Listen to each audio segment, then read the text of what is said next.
Welcome to the Ohio Arts Council's Rife Gallery programming series for our current show, Interwoven, The Many Voices of Fiber, curated by Tracy Rieger.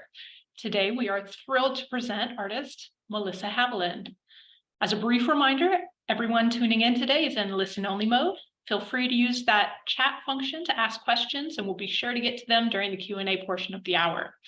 Also, please keep in mind that because we are presenting from separate locations, there may be some variation of bandwidth. So if one of us freezes up or the sound fluctuates, thanks in advance for bearing with us. Okay, thanks all, and welcome, Melissa. Thank you. Hi, everybody. Thank you so much for coming today. My name's Melissa Haviland, and I just first wanted to thank Tracy for putting together this amazing exhibition, and for Kat and the rest of the staff at the Rife Gallery, and also the Ohio Arts Council. I am a printmaker, and I live in Athens, Ohio. I have taught at Ohio University. This is my 19th year. I teach printmaking, screen print in particular, and paper making, and also run the print program there. I'm going to start the talk with sort of like hitting some key like ingredients that have always been part of my practice. So this is blue tape, blue painter's tape. We may have all used it. This is the evidence or the leftover from doing what I call squeegee flats. So this is like a way to tone a sheet of paper. You tape a sheet of paper to the table with masking tape, and you draw ink across the surface to tone it. It's really guttural and fun and wastes a lot of blue tape. And this is really just here to make me remember that, to reiterate that I am an obsessive maker. I have been obsessively making things of all sorts since I was really small. I am a seamstress, a gardener. I, build the retaining walls at my house. I make furniture with my husband. And I'm a printmaker and an installation artist. So, but primarily I have too much going on at once, and I love work. I just love and obsessed with making. And I also been very obsessed with this color. So this particular color blue will come up again and again in this set of images. This is a piece from graduate school. It's called Little Hostess. In this time in my practice, I was evaluating the scripts that culture gives women, in particular, that women are sort of meant to follow, needing to host events, or to bring food to the table, or to nourish. So I was evaluating those scripts in artworks. This image is here to remind me to talk about my interest in the multiple. So I really gravitated towards printmaking. It was absolutely part of my DNA, but I also like casting and anything that can create a multiple. I love what the multiple says. I don't particularly am ever interested in showing one of something. I like to show them all together. So I don't shy away from additions of 100 to 600 or something, right? So I'm particularly interested in sort of exposing maybe things that happen to us or around us, or what could happen, right, if we see lots of something. So this particular piece is 48 doll-sized tables that I made with embroidered hankies, and then I hand cast the little silverware. And it is a performance, so the tables are naked, and then I set the tables, and that's the piece. Just after this, I started my thesis work, which was about the American wedding complex. Again, sort of like evaluating those kinds of scripts. I'm also very interested in pattern in general. I'm very interested in pattern design. So sort of the place in my brain that I have to go to design pattern. And I'm interested in the production of it. So at the Women's Studio Workshop between undergraduate and graduate school is where I first learned some surface design techniques. So printing fabric yardage. I took formal courses in it in graduate school at the University of Nebraska-Lincoln. And I just never looked back. Almost everything I make has some pattern embedded in it. And I really think about it as a way to talk about the things that are like always happening under the surface in culture, right? So they're always there, always, coming up. This will come up again in the lecture. These are recent pieces that emulate the Haviland China pattern Elizabeth. And so this is the very first Haviland China cup I ever owned. So my last name, Haviland, comes from my stepfather. And my stepfather always worked at a ball jar factory. I was raised very much in the low class. I'm from the south suburbs of Chicago in Illinois. And yeah, I was, we may be moved into the lower middle class when I was moving out, but for the most part, we were, not under the poverty line, but poor, right? And so to me, touching this object that also was associated, it had my name on it, was super interesting. And so this, I acquired this at a yard sale. It is made in Limoges, France. So very fine bone China, high end. I bought it for $7. And I, basically drank out of it every day and drew it and thought about it. And sort of thought about the tactile differences between this and the ball jars that I grew up drinking out of every day, but also making. And I worked at the factory too. And I started to, this was when in my practice, I really started to realize that I was the very most interested in objects, domestic objects, the relationships that we develop with them and how we can use them as a lens to talk about personal relationships, but also economic standing. So our class, they become signifiers of our lives. Often they're things that we choose, though I don't think we often choose the ones that we develop really intense relationships with. I'm very, very fascinated with the objects, in particular. You saw in the piece from graduate school, certainly I was making a lot of tables and tableware then. And so it was very natural for me to sort of think about this like sort of loose family legacy. I don't technically know if I'm related to the Haviland Corporation folks, right? But it's a very to me, it was a very interesting thing to sort of evaluate. So I started to, this particular teacup really started me on about a 10 to 15 year journey of evaluating fine china directly. And also, that work really made me realize how much I love field work. Even in the work about the American wedding, I would very often be at bridal fairs. I catered. I worked for a caterer specifically so I could work behind the scenes at weddings. My favorite job was to serve the wedding cake and deal with all the social anxiety that sort of happens at a wedding, and particularly around these like loaded objects. So I was doing field work, and I really like to touch the things that I'm interested in. Being a maker of multiples and having grown up in a factory family, I love to see how things are made. And so I went on, ceramicists will understand this, but I went on the white road. So I did a lot of research specifically into porcelain. And so I've been to many porcelain factories in the US, the UK, France, and Germany, and sort of like researching the history of European porcelain in particular, and getting to see like who makes it, who touches it, who draws the little gold rim on our teacups, which is almost always done by hand, by the way. And really just starting to realize and reiterate my interest in the value of these objects, thinking about them being sold to us, being commodities, and then how that gets translated into personal value. So this is the Fiesta Ware factory in Newell, West Virginia. And I just like very driven by the aesthetics of the multiple. So factories are particularly interesting to me. I really enjoy them, but I also like to go.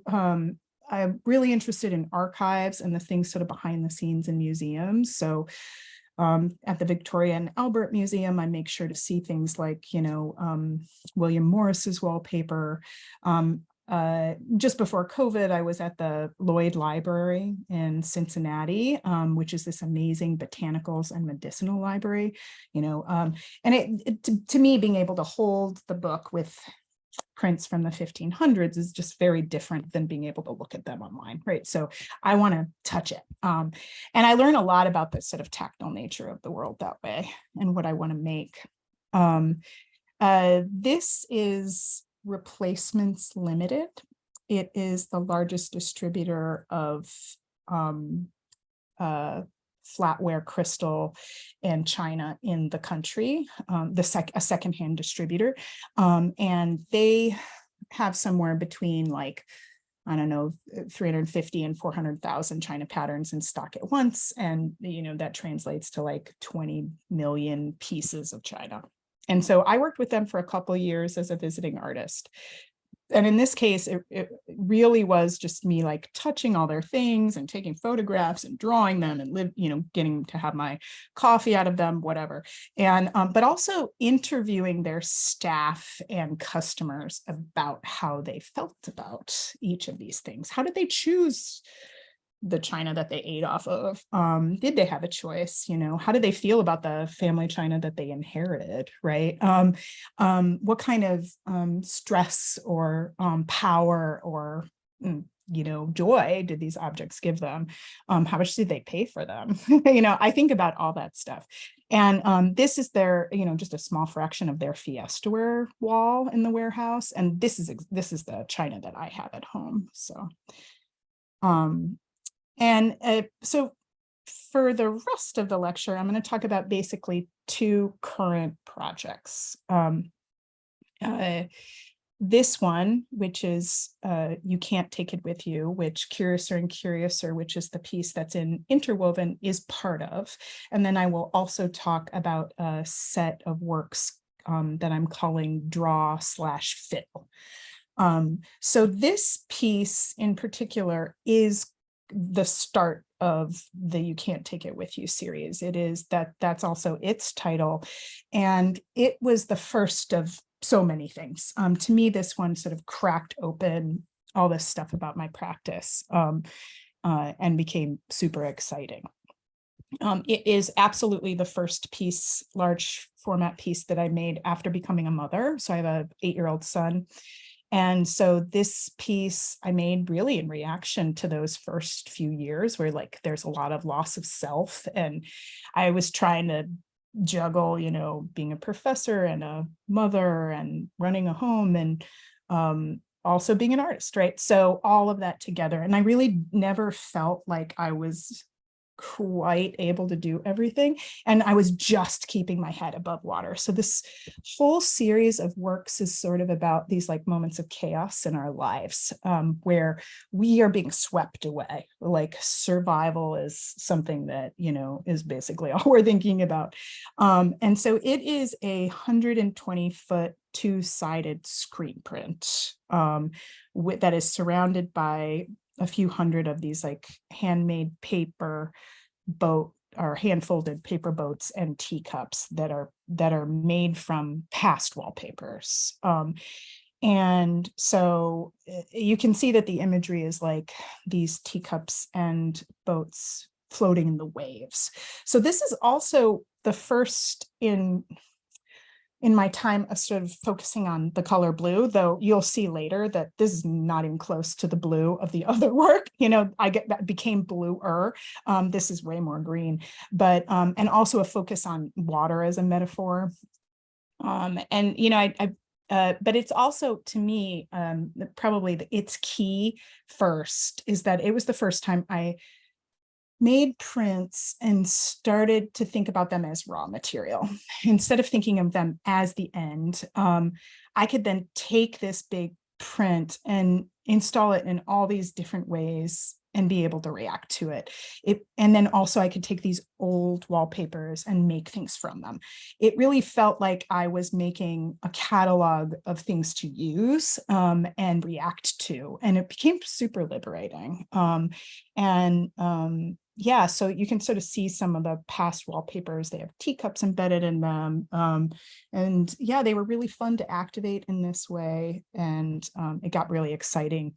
Also, this is so many different levels of repeat pattern involved, so being able to sort of embed all that information in, to me was also so fun to see together.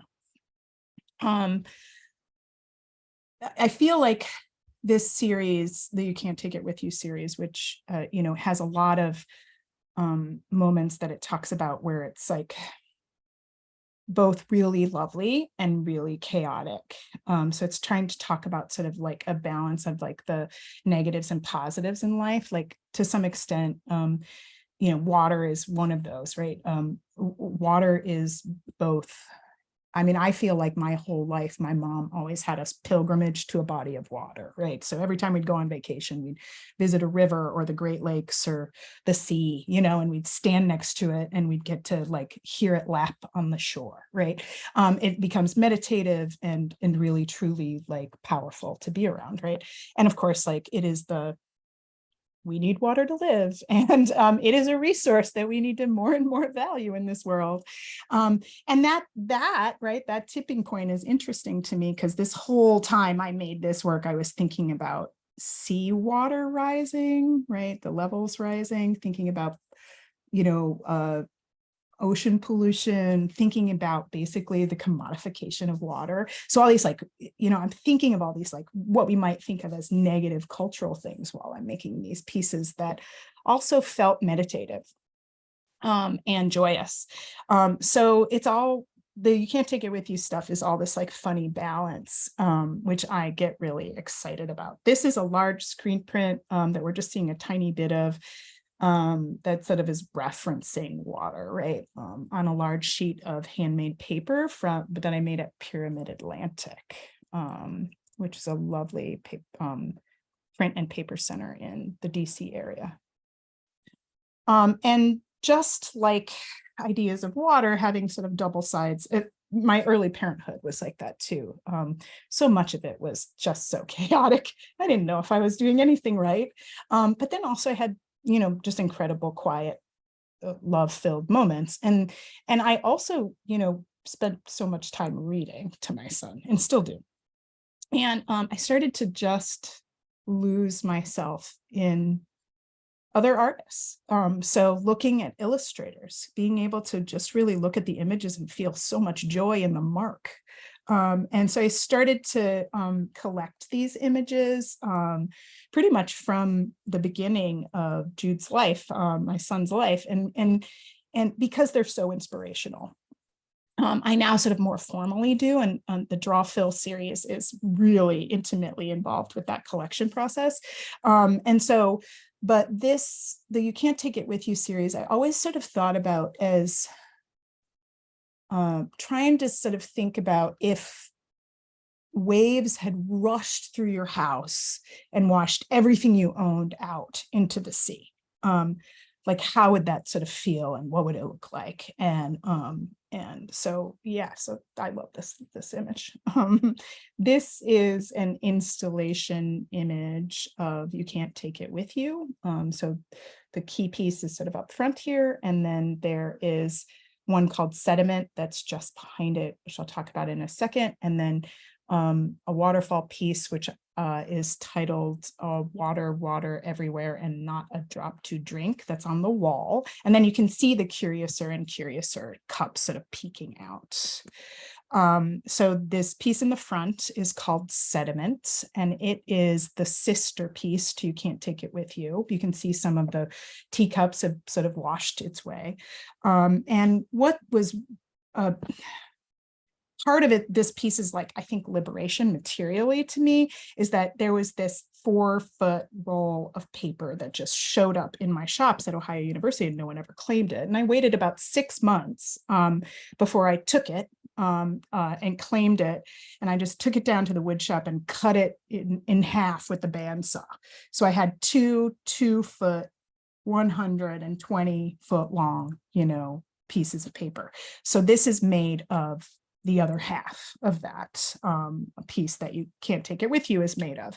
And in this case, I really wanted to push pattern design. So I was working with a much wider repeat. So any of you out there who do, repeat print, you design in these repeats that become hidden within the piece.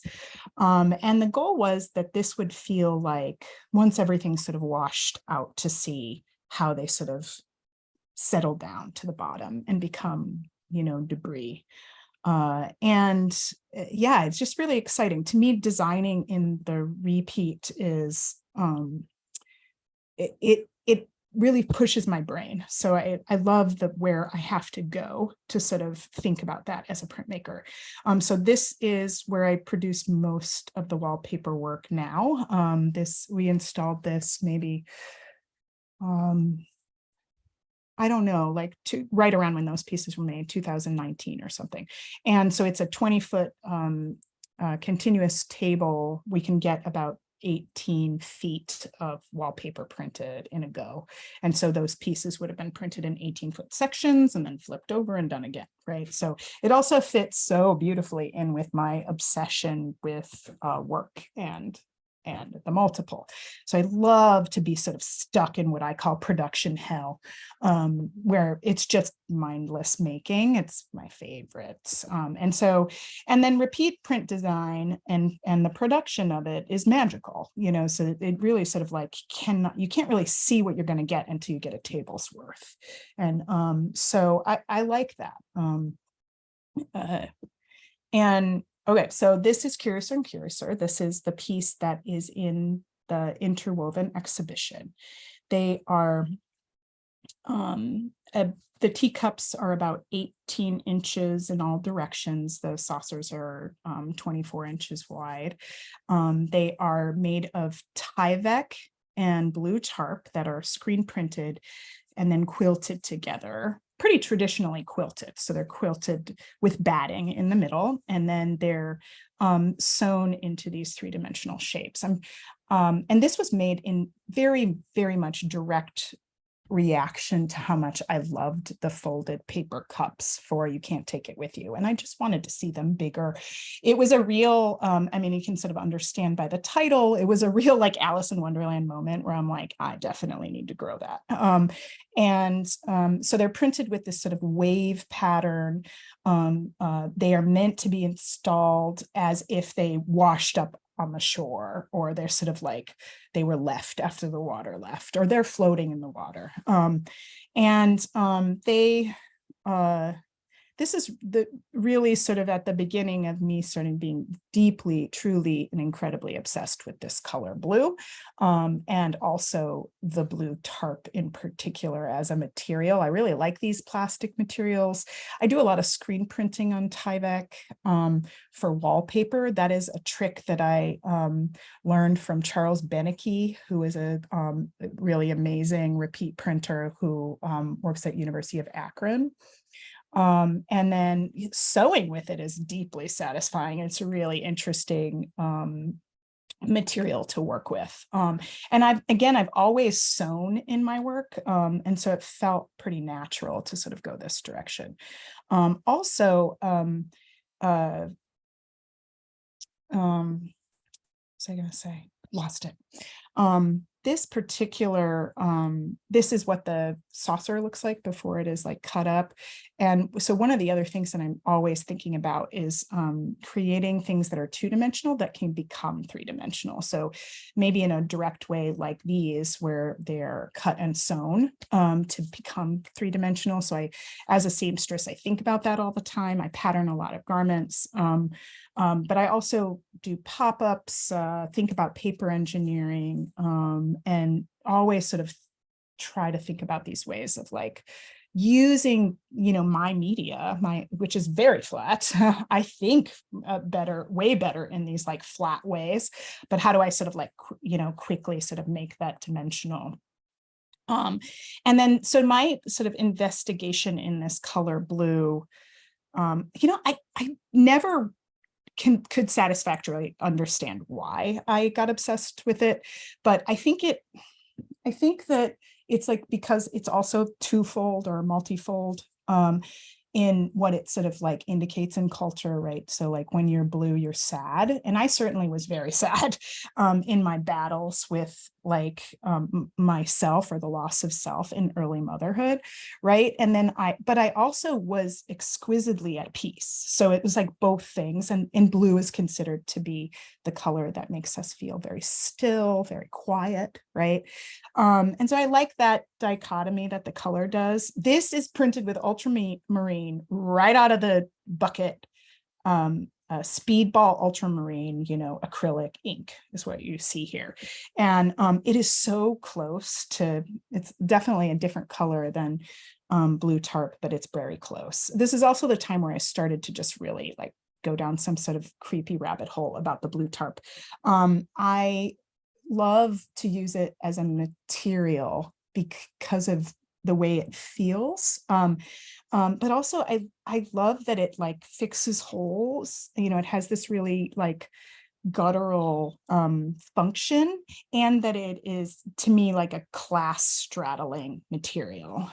So this is a middle class community just after Hurricane Katrina cleanup, and everybody's roofs are covered in blue tarp. And then this is an aerial image of one of the largest unplanned communities or slums in the world, which is just outside of the Mumbai airport in India, right? So there's lots of other colors here, but the blue in this case is probably the roof.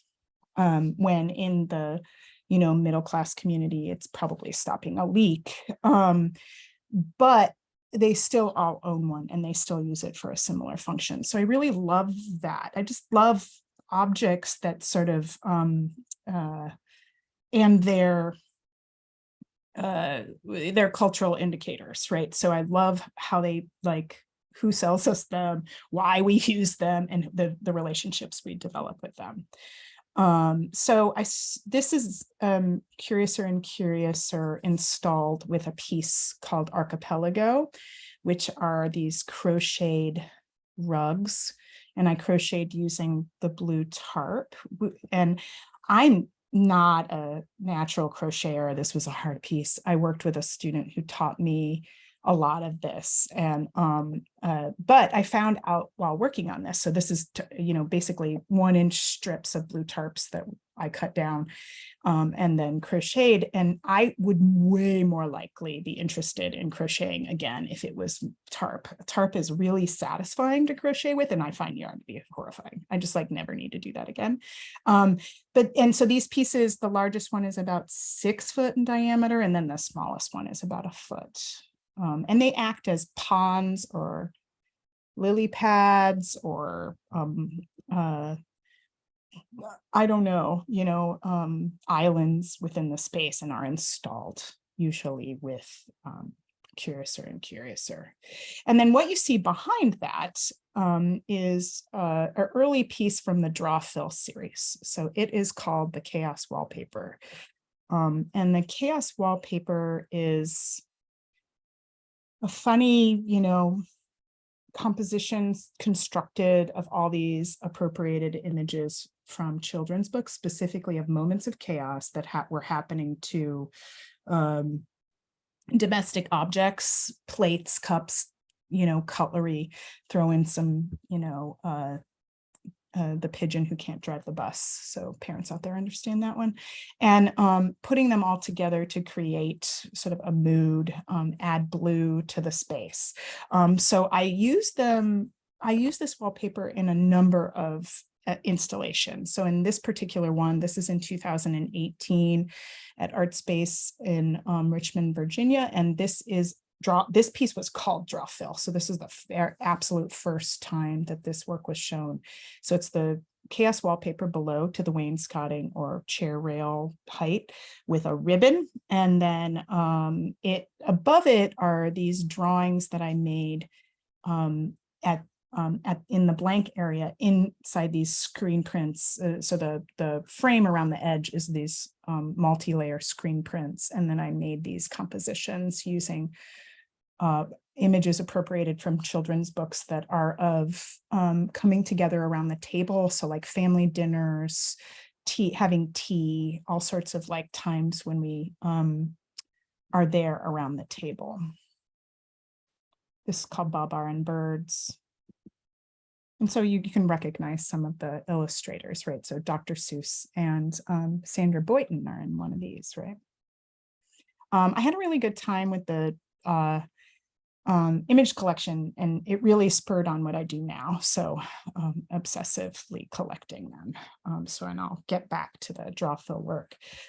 This is water everywhere and not a drop to drink. I sort of talk about it as a waterfall or a rainstorm. Again, I like to install it with the chaos wallpaper. That was, it's installed differently in different spaces. So the gallery chose to do it sort of in a more like gridded way in this space, but I just reminded them to sort of think about it as a waterfall or a rainstorm, and that sort of organized it. And it is a couple hundred, I don't know the exact number of these two-sided printed flags that are either printed on blue tarp or handmade paper. And so some of the imagery is my son making sort of drawings, maybe when he was like 3, and then it is images appropriated from children's books of domestic objects floating in the sea. So you can see that the abstraction of the sea is very similar to the previous drawings. And then this is the very most recent pieces in the You Can't Take It With You series. These were installed in January at Jacksonville University. And I was very lucky. This particular show was a 2-person show with real and very incredible printmaker named Andy DeCane, who lives in Denton, Texas. And we accepted this. We had been deciding that we were going to show together. I had invited Andy out. He got on a plane like 2 days before COVID shut Ohio down. So he was our last visiting artist at Ohio University before COVID. And we had printed repeat print wallpaper, a big project for him on our continuous table. And we always talked about showing together. And so we decided to take this show together, and we collaborated on the ideas. We did not make work together, but we already both make work about the table and domestic spaces and sort of relationships that happen within those spaces. And we talked about this gallery is pretty interesting because it's 3 galleries, 3 rooms, and you walk in the door and then you have to walk through, the middle space to get to the back space. So what you're seeing here is the back room. And so he wanted to create these large scale figurative drawings of people like processing in to the back space where they would then come together as a community. We kept talking about around the table or around something. And so I gave them this water feature to come and pilgrimage to. So this piece is called Swell. And I think of it as a waterfall or a pool or a wishing well. So I kept thinking about them coming and sort of like giving their offering. So they all have like their casserole dishes, and they're coming to join together. And so you're seeing that what Swell is about, it's a little over 100 prints that are anywhere from 8 to 12 foot long, and they are printed on this crazy grid paper that we bought it originally. My husband is a hat maker and I am a seamstress, and we bought it to make patterns with because it was 1-inch grid paper. But once we got it, we realized that it was variable. They were not an inch wide. So I just like lost my mind, and I ordered like 3 more rolls, and then I ordered the 1/2 inch, and started to print on it because it just was so, I love this idea that we have rules, but they're just abstract, right? So I started to design, basically draw and then print all these grids over and over again and start to sort of like embed all that stuff, and sort of wanted them to act as the waves.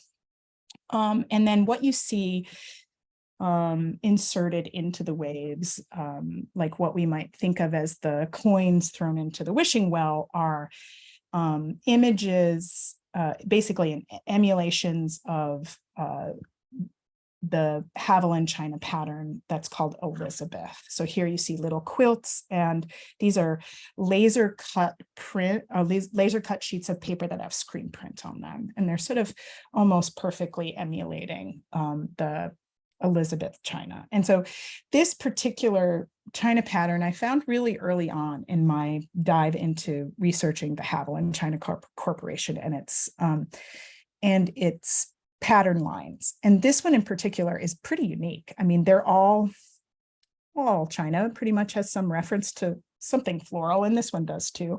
But this geometry on it is almost unheard of. It's very graphic, and I've always been very interested in it. And it's also almost impossible to find. It was designed in the early 1800s, so early on in the corporation, and then was commissioned by the MoMA in the 1950s, and they made a very exclusive run of it that was only sold in the MoMA.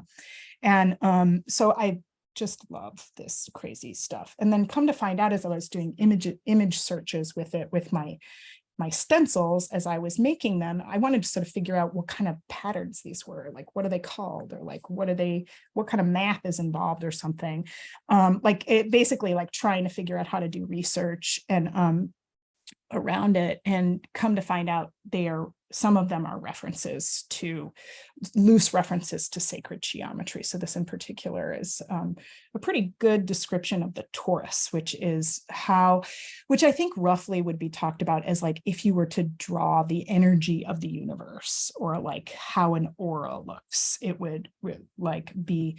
And the torus is supposed to be a 3-dimensional pattern, but if you were to draw it 2-dimensionally, right?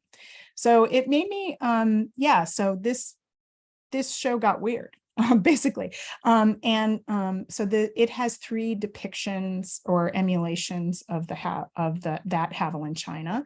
So it has the quilts, the screen prints, and then these. So these are in a piece that I call of fog, and they are handmade sheets of paper made from cotton and linen that is dyed with indigo, and they have watermarks. So we were using watermarks to make these. I made these with a really amazing group of students. You can see, this is how you enter the gallery space. You can see some of Andy's drawings behind it. So you can see they sort of like were a window. And when thinking about the work for this show, I was thinking about all different forms of water.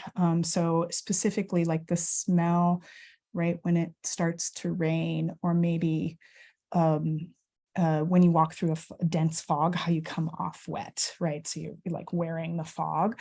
So the of fog piece really, to me, felt like it was like a drizzle. And then the piece on the floor is a 6-foot quilt, diameter quilt with about 175 small quilts on it that again emulate the Haviland pattern Elizabeth.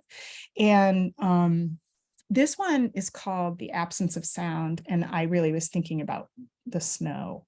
I hate winter more than almost anything in the whole world, but one of the only things I like about it is that how quiet it is right after it snows, but to me, this is a really cold piece. All of the people that Andy was drawing are walking away from this piece. They're walking back to the waterfall. They are leaving this cold space, right? So I kept thinking about, making a piece that was like a table set with beautiful china that was completely unattractive, which a lot of times I think that, high luxury goods, right, feel that way sometimes. Like we don't know how to be around them. But what was really amazing about this piece is, well, one, I love to sew. And so I got to sew continuously when making it, but also I collaborated with my mom and my aunt, who are both quilters and both taught me how to sew on this piece. So I'd send them little kits of these. I'd like pre-prep certain aspects of the little quilts and I'd send it to them and they'd finish them. And it made me realize that I love collaboration like that. I loved working with Andy on the show. I loved working with my family on this piece, and I want to do more and more and more of it. And so I'm definitely going to design more textiles work that's specifically going to work with the women in my family. This is the center gallery, and it is again, Andy's people are sort of processing through this space. And on the floor is a 12-foot by 6-foot drawing on flooring canvas of the grids. It has some screen print on it as well. And then on top of it are 36 of these like mandalas, I was calling them. They're drawings on either sections of the grid paper or handmade paper. And they are starting to use my collection of domestic objects collected from children's books, but drawing them specifically in these radial patterns. And I was thinking about these mandala shapes because of the reference to the sacred geometry in the Elizabeth China. So sort of like get away from making another emulation or reproduction of that China, and starting to think about it, right? So in this case, sort of figuring out how to make radial patterns. And I think it's true that mandalas are meditative to draw. So I could draw these basically forever. They're totally lovely. But I think they're also sort of getting to something that I'm very interested in the current work. So I'm currently working on the Draw Fill series, and it is very new. So I can't even tell you what will happen. But one of the things that I am curious about is what happens when you showcase parts of our lives that are, like not the forefront, right? So this is a stool, right? I don't know what book it comes from even, it's been lost in I could probably find it in my notes, but it is what I like about drawing these objects is they are not the subject of the books. They are not the subject of the story, and they often aren't the subject of our stories, right? What we sit on is rarely thought about, but often chosen and very special, right? So it's a lot of things. And so I'm starting to think about what would happen if you layer a lot of domestic objects from 100 years of collection. I'm looking at children's books from about 100 years of publication. Most of them are Western publications, right? So they are sort of have a Western gear. They're Western geared, so they are either from the US, the UK, or Europe. And most of that just has to do with either what I have here in my home, or what is at the public libraries here, or that I've come across in our travels. We sometimes are in London, so we've done a lot. I've done some, image collection there. So, and I draw these I call samplers. So they're just kind of giving you an idea of some of the collection. And I draw just the object. So I draw chairs, tables, doors, stairs, cabinets, sort of miscellaneous. There's a really large collection of potted plants, right? So, but it's just like basically anything that's sort of like in these random domestic spaces that are in these books. And you can see that I leave out the people, right? So there's often these like pretty fun voids within them. This is part of the Chaos collection. I really like the Chaos collection. So domestic objects, cotton, moments of chaos. You can see there's the pot of peas that are falling that was in the radial drawing. What again, I'm too early in this set of works to really say what they will look like, but they will come together as installations. I'm already designing and producing wallpapers that I will be printing on found wallpaper. So they'll have an existing pattern and then get a pattern of these domestic objects over it. I've made thousands of sheets of handmade paper specifically focusing on translucency. And so hopefully you'll be able to see some of the, as I print or draw on those, you'll be able to see through them. I'm starting to get to know the risograph printer here at Ohio University to make zines or other assorted books with it. And then also, I just got a tufting gun. So I think that there'll be some rug based, to loosely talk about it as rug based, where I'll be drawing these images into with yarn. So yeah, and that's where I'll end today. Again, I'm Melissa Haviland, and this is where you can get a hold of me. Please reach out. I really apologize for how not updated my website is. Someday. Too busy thinking. Melissa, that was really great. I want to leave a little space for folks to ask questions. So while they're compiling those, I am curious. You said this series is draw and fill, is that right? Yeah, it's the I always draw / fill. And that refers to these ideas of nurture versus nature. Basically, like, do we fill a child up with information when we read to them, when we give them things? I don't think that's 100% true. I feel like my son was who he was, and all I can do with my curated reading or whatever, or my parenting, is to draw things out of him. But also I'm drawing all the time and filling space. So I just thought about those two words a lot. I named this series, in 2018 when it was not even a thing. But I think it is right. So yeah, it's like draw / fill. Yeah. I loved all of the double meanings that you're finding in it's so great. It's just like, it makes you consider your surroundings and the mundane items that we use and that become special. That's really smart. I am curious if you would mind sharing with us a day in your studio, kind of set the stage for us, talk to us about how do you wake up? What does that look like? Well, I do all my studio work that needs to be shop based in the, however many hours my son is at school. So I get him on the bus and I walk to school. I'm lucky enough to be able to do that, right? And I use this, Ohio University's shops to do all the screen printing. And like right now we have a tufting, set up in the hallway, right? And so anything that's sort of messy, I always do there. I'm really lucky too. I almost always have an assistant. So I'm almost always working with, like this summer, it's like they call them apprentices, right? So they're getting paid by the university and we work together. So I almost always have somebody I work with during the week, though not all the time.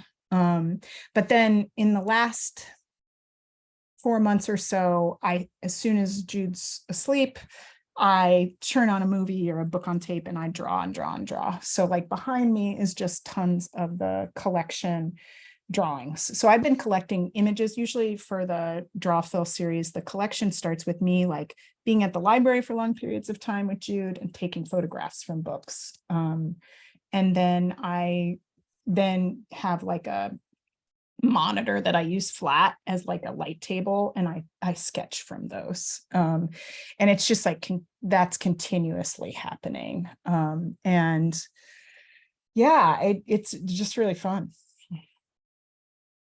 We have a question from Anya asking, Cool. How do you know when a piece is complete? I think for me, it's always been pretty easy. I always tell my students to sketch and sketch again, and, you know, really rethink composition. But I have always been a person who sees in the distance what the piece is. And I rarely vary from that tiny little image that it's tiny, so I can fill in the details, but it's pretty easy to know. What is really lovely about screen print is there's a lot of prep work, right? So you're mostly, most of your time is design and drawing, right? To begin with, or composition if it's digital, right? But most of my prints are started with drawings that then get, maybe they're digitized, but and then so like so much of the decisions are already made. And then I can think about color or space, but they have to be designed to fill a certain space already, or else they have failed as designs, right? So it's just never been a problem for me. So I don't know. I guess I just start that way. I start with knowing the end. I would throw up at just the idea of like having someone once told me that etching prints, the plate never dies. Like it just always can be manipulated. And I just immediately didn't like the process, to me, like, I like the processes that, like, it's sort of like a done deal. I know what I'm going to get. I'm not like, I don't think that I'm an intuitive maker. I think I'm a very analytical maker. So I think of the idea, maybe that in itself is very creative, right? But then it's like primarily I'm working with sets of parameters and there's just only one end, really. It's like you just print it all and then you're done. I think installation, though, is a sort of a fun bird that has some variability into it. And that has been exciting to be able to experience because, again, I don't work that way. I'm not like naturally inclined to make things up as I go. And so, but like some of those install images that you saw, like I got to really like be in the space and understand how the piece could change, or if I did this or that, how it would. And so that I think has to do with parameters of space, what paper can do, the time I have, because you don't want to install forever. You have to be thoughtful, but yeah. That's great.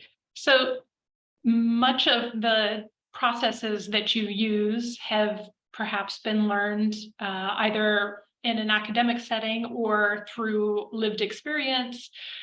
Can you articulate when you know it's time to learn a new process, or how you get enthusiastic about that? Well, so right now it's like I'm really excited about this rug tufting thing. And I mean, I think all of us have seen like enough like TikTok videos of people tufting, right? That we're like, oh my God. So part of it was, well, it's also just like perfect for making vector images, right? Like it is meant to make black line on a surface or like a line. So to me, I started to realize, oh, it's like such a domestic material to make a rug, or to use yarn in that way, to like a rug like thing. And then also that it could translate the object well, I have part of my making obsession has to do with really needing lots of different input, material input all the time. So to me, like I can't be drawing at school too and then draw at home. Like it'd be, I don't know, maybe boring is a word, but like more than anything, like I need to work all the different parts of my brain and my body. And so like, to me, like starting to use yarn like I am is super new and super fresh.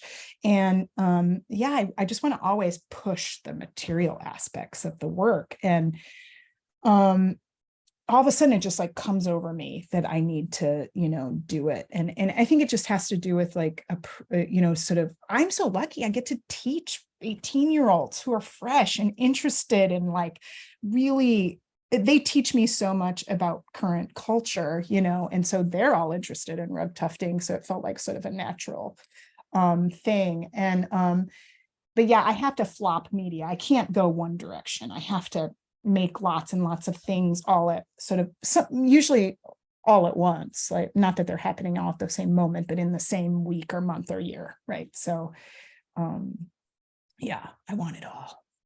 So there's been I think perhaps a revival or a dawned interest in the elevation and recognition of what has been historically known as women's work, whether it be through fiber or what have you, something that is also kind of dovetailing for that in my brain is that it is less susceptible to archival methods that we are thinking, like there is a ethereality to it.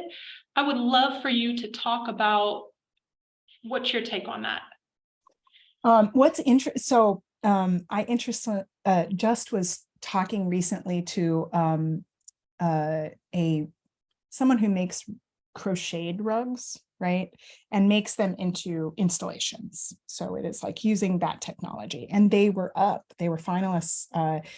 She and her husband worked together to make these incredible works, and they were up for a huge art, percent for the arts project. Their work is so joyful. I mean, I can imagine that if they were in an airport, like all of a sudden he wouldn't feel as bad. But that was the catching point. The catching point is like, how would we clean that? Would we have to put a case around it? Like no one could really, no matter what they did, no matter how much research they brought to the table, they weren't going to get this percent for the art. That's, I think, pretty interesting.